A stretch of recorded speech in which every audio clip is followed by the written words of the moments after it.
Na huko Tanzania, msajili wa vyama vya siasa Jaji Francis Mutungi ametangaza kuwa chama kikuu cha upinzani Chadema nchini humo hakitopewa ruzuku ya kujiendesha kama ilivyo ada kwa vyama vingine vya siasa kutokana na kukaidi mapendekezo yake ya kukitaka chama hicho kufanya uchaguzi wa viongozi upya. Ikumbukwe mwezi Aprili msajili huyo alitangaza kuwa hatambui safu ya uongozi wa Chadema kwa kuwa uteuzi wa viongozi hao haukutimiza akidi. Sudi Mnete amezungumza na mwanasheria mkuu wa Chadema Dr. Rugemeleza Nshala ambaye anaanza kwa kuelezea namna walivyopokea uamuzi huo. Kama chama ni hatua ambayo ilikuwa inatarajiwa kwamba itafuata, kwa sababu hii ni kampeni mzima ambayo imesukwa kwa nia ovu na ofisi ya msajili na ambao wanamtuma kwa lengo la kudhoofisha na kuiua Chadema. Lakini yote anayofanya ni kukiuka sheria moja kwa moja. Kwa hiyo kinachomuongoza ni nia mbaya, nia hovu, anakiuka katiba ya nchi, anakiuka sheria vyama vya siasa, anaisigina hata katiba ya Chadema. Kwa maana hiyo ni kwamba ni watu ambao hakuna chembe ya kuheshimu sheria za nchi yetu, katiba ya nchi yetu, lakini wamekalia viti hivyo kwa kutekeleza mipango yao ya uovu na ya kutaka kuiua Chadema. Kwa hiyo itakutana na nguvu sahihi zinazostahili za kuweza kupambana na uovu na uvunjifu wa sheria ambao unafanywa na watu ambao wanatumia madaraka yao vibaya kwa lengo la kunyanyasa na kupoka haki za watu kuweza kujumuika na kuweza kufanya siasa katika nchi yetu ambazo ni haki ya kikatiba. Kwani Chadema inapata ruzuku ya kiasi gani kwa uendeshaji wao?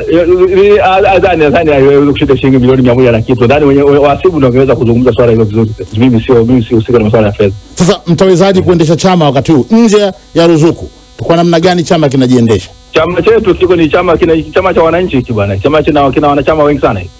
Wanachama watachangia sehemu kubwa ya chama ambacho ni chama cha siasa kinategemea wanachama wake na wapenzi wake.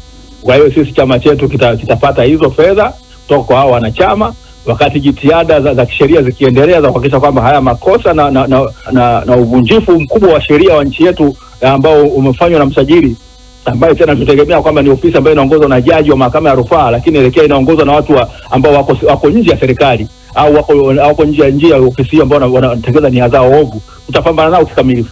Kwa nini msitekeleze matakwa ya mamlaka kama mkajiepusha na hiki wanachokisema? Kuna ugumu gani? Amri inakiuka sheria haitiwi, inapingwa. Amri inakiuka sheria utakiwa kuitii, unatakiwa kukabiliana nayo. Ni jukumu la katiba yetu ibara ya 26 nasema kila mtu ana jukumu la kutii na kuheshimu katiba hii na sheria za nchi yetu. Hatutakiwi kutii amri ambayo inakiuka sheria na katiba ya nchi yetu. Mwanzoni hapo mwa mazungumzo haya umesema kwamba hatua hii ya msajili wa vyama vya siasa itakumbana na nguvu sahihi. Nguvu gani hizo kwa ufafanuzi Dr. Nshala? Hiyo ni viongozi wa chama wakubwa wa chama wataweza kuzungumza, wataweza kutoa msimamo sahihi, lakini tutaonana katika sehemu ambayo ni kwamba msajili na sisi tutakuwa tuko sawa. Nataka niseme mambo kadhaa mbele yenu. Jambo la kwanza, tuko kwenye operation kubwa ya chama. Operation ya no reforms no election. Chama chetu katika wakati mbalimbali kimeibua ajenda kubwa katika nchi hii. Ajenda ya kwanza iliyoungwa mkono sana na wananchi ni ajenda ya wizi wa mali za umma, ajenda ya ufisadi iliyoasisiwa na Dr. Slaa na Tundu Lissu pale Mwembe Yanga. Ajenda ya pili ilikuwa ni ajenda ya utetezi wa rasilimali za nchi yetu, wizi wa madini na usafirishaji wa mali ikiwemo wanyama hai na kuacha Watanzania wakiwa maskini, iliungwa mkono sana na nyie Watanzania. Ajenda ya tatu ni katiba mpya, na hizo ajenda ziliungwa mkono sana na zilisababisha mashambulizi makubwa dhidi ya chama chetu. Ajenda ya nne ambayo imeungwa mkono na taifa zima ni ajenda ya Watanzania kutaka uchaguzi huru utakaowapa viongozi wanaotokana na kura zao, ajenda ya no reforms no election. Na imesababisha serikali imechanganyikiwa, imechizi. Serikali inatumia kila aina ya mbinu kujaribu kuiua Chadema. Mnisikilize, kuna mashambulizi mengi yamefanywa. Shambulio la kwanza ilikuwa ni kutumia watu tuliokuwa nao kuandika barua kwa msajili kwa maagizo ya msajili mwenyewe kwamba wapinge uchaguzi wa ndani ya chama chetu, uchaguzi ambao ulikuwa most transparent election, uchaguzi wa wazi uliorushwa na TV zote, kila Mtanzania akaushuhudia na taifa zima halikulala, ikiwemo rais hawakulala wakiangalia uchaguzi wa chama chetu ulivyokuwa wa wazi, huru na haki. Kila mtu aliona ule uchaguzi ulivyokuwa huru, haki. Wakaandika hiyo barua mwezi wa 3, wakaipeleka kwa msajili. Lakini vile vile wakatumia viongozi tuliokuwa nao kutoka Zanzibar. Aliyekuwa makamu mwenyekiti wa chama chetu kwa miaka 15 kutoka Zanzibar akaandika kesi ambayo aliifungua akishirikiana na msajili msaidizi Sisi Nyahoza, kwa kufungua kesi kwamba Zanzibar inadhulumiwa na sisi wa bara na chama kutoka bara. Basi tukasema kama kuna dhuluma, si maombi angekuwa sasa ni hizo mali zigawanywe kwa haki? Lakini badala ya kuomba maombi hizo mali zigawanywe kwa haki, akaomba maombi kwamba chama kizuiliwe kufanya kazi zake zote za kisiasa. Kwamba wewe unadai mali haigawanywi kwa haki, lakini unataka watu wa Ngarenaro wasikae kikao cha chama kujadili masuala ya chama, watu wa Tarime wasikae kikao cha chama kujadili masuala ya chama. Hiyo inawaambieni nini?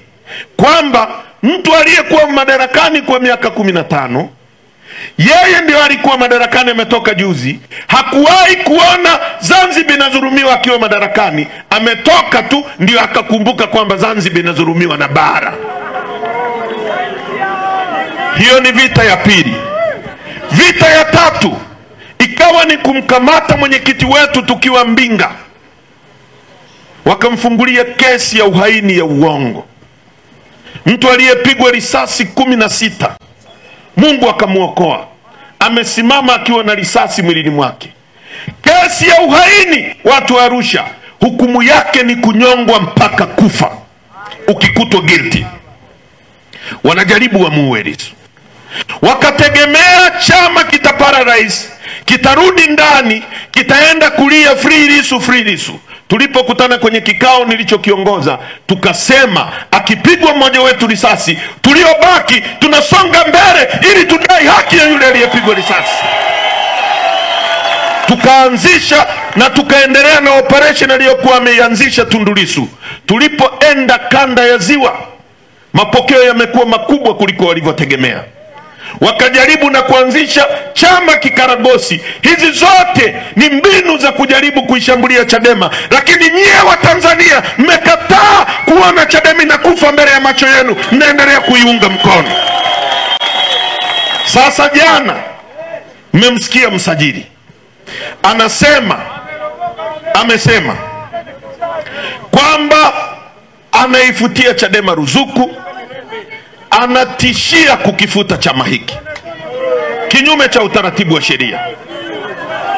Tukijaribu kueleza mambo yote, hata hiyo barua yenyewe ya huyo aliyelalamika, mwanzo aliandika kama anamwandikia msajili rufaa.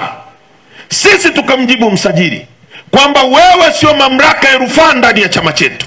Chama chetu kina vyombo vyake vya kufanya rufaa kama mtu ana malalamiko. Kwa hiyo kama mtu amekuja kwako, mwambie arudi ndani ya chama, ashughulikiwe ndani ya chama. Msajili akamwambia toa hiyo barua, andika barua kama malalamiko. Kwa hiyo barua yenyewe imeandikwa na msajili, yeye ndio mshtaki, yeye ndio mlalamikaji, alafu yeye ndio jaji anayetaka kutoa hukumu dhidi ya chama chetu. Sasa ndugu zangu, maamuzi ya tuliotoa tarehe 23 na tarehe 24 ni maamuzi ya kamati kuu ya chama chetu, hayakuwa maamuzi yangu binafsi. Chama chetu kilisema barua ya msajili ni batili kupitia kamati kuu ya chama chetu. Sasa na kimeendelea kutambua viongozi wetu wale tuliowateua kwenye baraza kuu la tarehe 22. Tunafanya nini baada ya hapo? Tumeitisha kamati kuu ya chama tarehe 3. Tutarudi kwenye kamati kuu kujadili barua ya msajili na tutatoa mwelekeo wa nchi ni wapi tunaelekea. Nataka nitumie nafasi hii kumwambia Rais Samia, kwa sababu najua ndio yuko nyuma ya hili jambo, kujaribu kuishambulia Chadema na ajenda yake. Rais Samia, ukijaribu kufunga mbinu za kidemokrasia za watu kudai haki yao, watu wanauawa, watu wanatekwa. Mimi nimeambiwa jana kwamba niangalie sana namba zangu zinahesabika. Nataka niwaambie watu wa Arusha, sitakimbia nchi hii hata dakika moja. Nitakuwepo kama damu yangu itamwagika katika kutetea haki na usawa katika nchi hii, na imwagike, lakini msirudi nyuma, tusonge mbele mpaka tutakapopata mabadiliko ya nchi hii. Ndugu zangu wa Tanzania, huyu msajili ni adui wa demokrasia ya nchi yetu. Alifanya hivyo kwa CUF.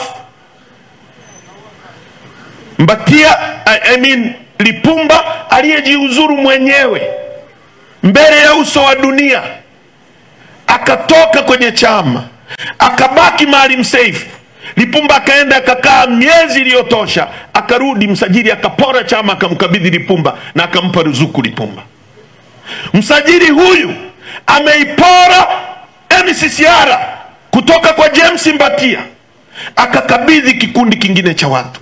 Leo tarehe 28 Mahakama Kuu ya Dodoma imesema uamuzi aliofanya msajili ni uamuzi wa kihuni, ulivunja sheria, chama kirudi kwa Mbatia. Kwa hiyo msajili anahusika kuua chama, anahusika kuua vyama ndani ya nchi hii, ni adui wa demokrasia ya nchi yetu, anataka kujaribu kuiua Chadema. Nataka nimwambie hataweza, na Chadema haiwezi kufa, itasonga mbele kutafutia Watanzania mabadiliko.